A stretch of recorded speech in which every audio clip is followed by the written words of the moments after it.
అందరికీ నమస్కారం. నేను చంద్రబాబు ప్రభుత్వంలో సాంఘిక గిరిజన శాఖ మంత్రిగా పనిచేసిన విషయం మీ అందరికీ తెలిసిందే. అప్పటి చంద్రబాబు నాయుడు ప్రభుత్వంలో జరిగినటువంటి సంక్షేమం కానీ, ఇవాళ జగన్మోహన్ రెడ్డి గారి ప్రభుత్వంలో జరుగుతున్న సంక్షేమం ఏదైతే ఉందో, ఈ రెండిటికి ఒకసారి మనం కంపేర్ చేసుకుంటే స్పష్టంగా మనకు ఒక విషయం మనం గమనిస్తాం. అదేంటంటే, చంద్రబాబు రాష్ట్రం అభివృద్ధి చెందితే ఆ అభివృద్ధి ఫలితాలు ఆటోమేటిక్గా పేదలకు వస్తాయని చెప్పి నమ్మేటువంటి ఒక వ్యక్తి. అంటే ఒక పెత్తందారీ వ్యవస్థ మీద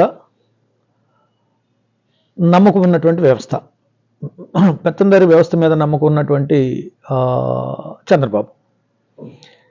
జగన్మోహన్ రెడ్డి గారి ప్రభుత్వ సంక్షేమ పథకాలు, ప్రభుత్వ పనితీరు చూస్తే నేరుగా సంక్షేమ పథకాలు లబ్ధిదారులకు అందాలి, మధ్యలో ఎవరు ఉండకూడదు అనేది జగన్మోహన్ రెడ్డి గారి యొక్క విధానం. అంటే స్పష్టంగా మనకు తెలిసేది ఏంటంటే, జగన్ గారి ప్రభుత్వం పేదల పక్షాన నిలబడే ప్రభుత్వం. జగనన్న ప్రభుత్వం పేదల పక్షపాతి ప్రభుత్వం. నిరంతరం పేదవాడి కోసం పనిచేసే ప్రభుత్వం.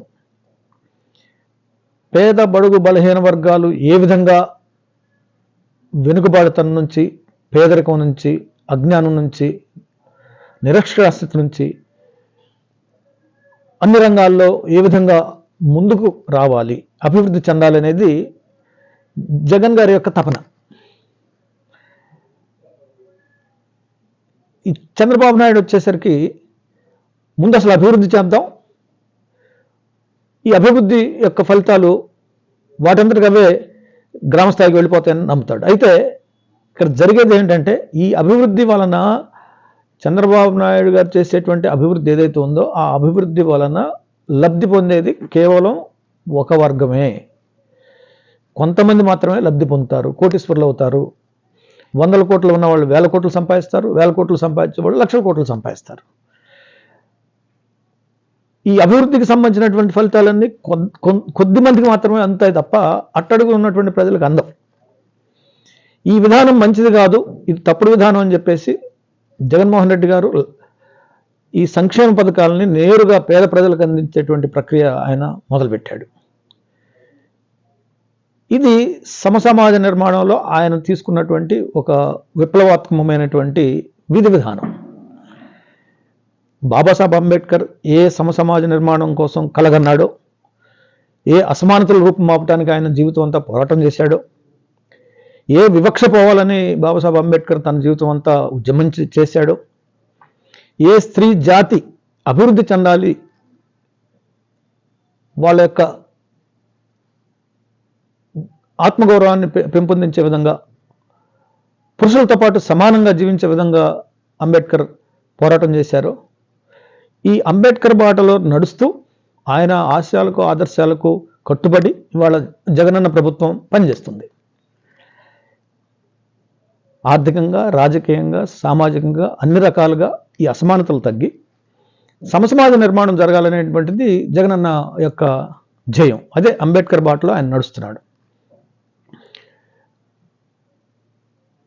ఇక చంద్రబాబు విషయానికి వస్తే, ఒక పెద్ద రాజధాని నిర్మించాలి, ఒక ప్రపంచంలో అతిపెద్ద నగరాన్ని, మహానగరాన్ని నిర్మించాలా, తద్వారా రాష్ట్రాన్ని అభివృద్ధి చేయాలి అనేటువంటి ఒక ఊహాజనితమైనటువంటి కార్యక్రమాన్ని తీసుకుని ఇటు రాజధానిని నిర్మించలేకపోయాడు, తాత్కాలిక రాజధానిని నిర్మించారు.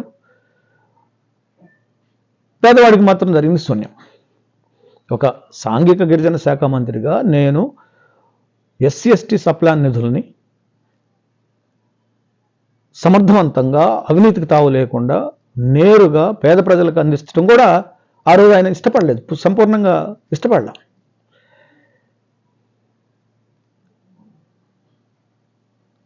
పేదవారికి ఏదైనా చేయాలనేటువంటి తపన ఆయనలో కనిపించదు. ఎప్పుడు కూడా అభివృద్ధి చెందాలా, అభివృద్ధి చేయాలా, అభివృద్ధి ద్వారా పేదవాడు బాగుపడాలంటాడు తప్ప నేరుగా పేదవారిని వాళ్ళ కాళ్ళ మీద వాళ్ళు నిలబడాలి, వాళ్ళ కాళ్ళ మీద వాళ్ళు నిలబడి వాళ్ళు ఆర్థికంగా రాజకీయంగా అన్ని రంగాల్లో ముందుకు రావాలనేటువంటి ఆ యొక్క సమసమాజ భావజాలం చంద్రబాబుకు ఉండదు.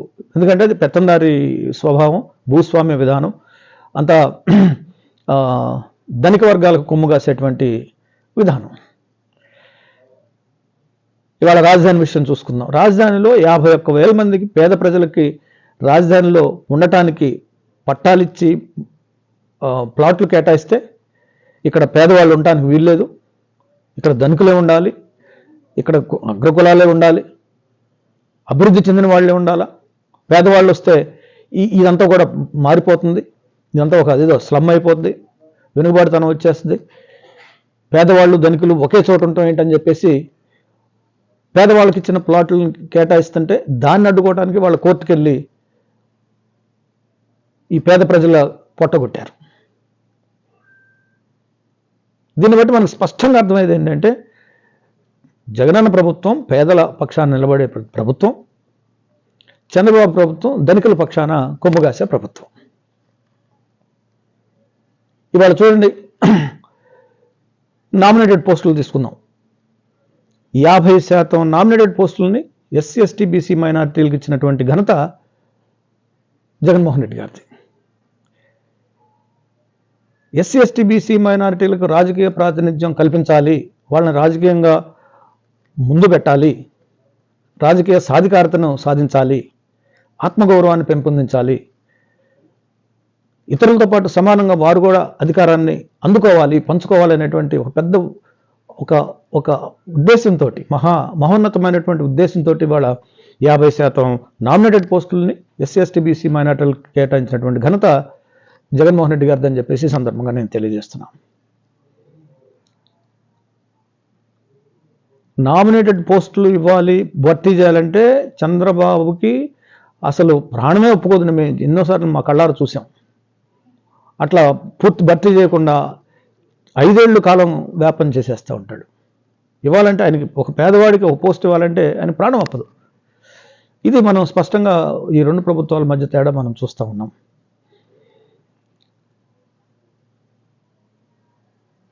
మొన్న 19వ తారీఖు నాడు బాబాసాహెబ్ డాక్టర్ అంబేద్కర్ యొక్క 206 అడుగుల ప్రపంచంలోనే ఎత్తైనటువంటి అంబేద్కర్ యొక్క మహాశిల్పాన్ని ఆవిష్కరించినటువంటి ఘనత కూడా జగన్మోహన్ రెడ్డి గారిది. అంటే అంబేద్కర్ యొక్క ఆశలకు, ఆశయాలకు, ఆదర్శాలకు, ఆయన లక్ష్య సాధనలో ముందుకు వెళ్ళాలని చెప్పేసి, సమసమాజ నిర్మాణం జరగాలని చెప్పేసి కోరుకుంటున్నటువంటి జగనన్న ప్రభుత్వం అంత మహా చారిత్రాత్మకమైనటువంటి కార్యక్రమాన్ని చేసి ఇవాళ ప్రపంచవ్యాప్తంగా అంబేద్కర్ అభిమానుల యొక్క అభిమానాన్ని చూరగొన్నారు.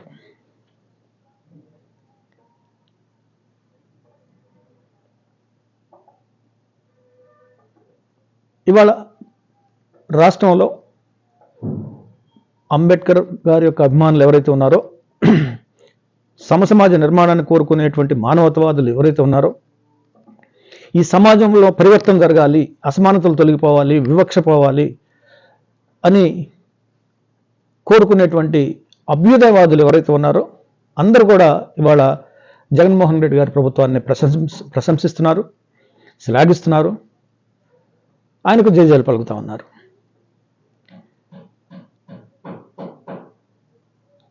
కాబట్టి జగనన్న సంక్షేమ పాలన ఏదైతే ఉందో ఇది కొనసాగాలి, సంక్షేమ పాలన ముందుకు వెళ్ళాలి. ఈ పథకాలన్నింటిని కూడా ఇంకా మరిన్ని పథకాలని విస్తృతంగా అమలు చేయాల్సినటువంటి అవకాశాలు కూడా రావాలి. పేదవాడు బాగుపడాలి, గ్రామాలు బాగుపడాలి, ఈ ఆర్థిక సామాజిక రాజకీయ అసమానతలు తగ్గాలి. అప్పుడే ఈ సమాజంలో పరివర్తన జరుగుతుంది, బాగుపడుతుంది, సమసమాజ నిర్మాణం జరుగుతుందని కోరుకునే ప్రతి ఒక్కరు కూడా జగనన్న పరిపాలనకు మద్దతునివ్వాలి, అండగా ఉండాలి, ప్రోత్సహించాలి, మరలా అధికారంలోకి తీసుకురావాలని చెప్పేసి మీ అందరినీ నేను కోరుకుంటూ జై భీమ్.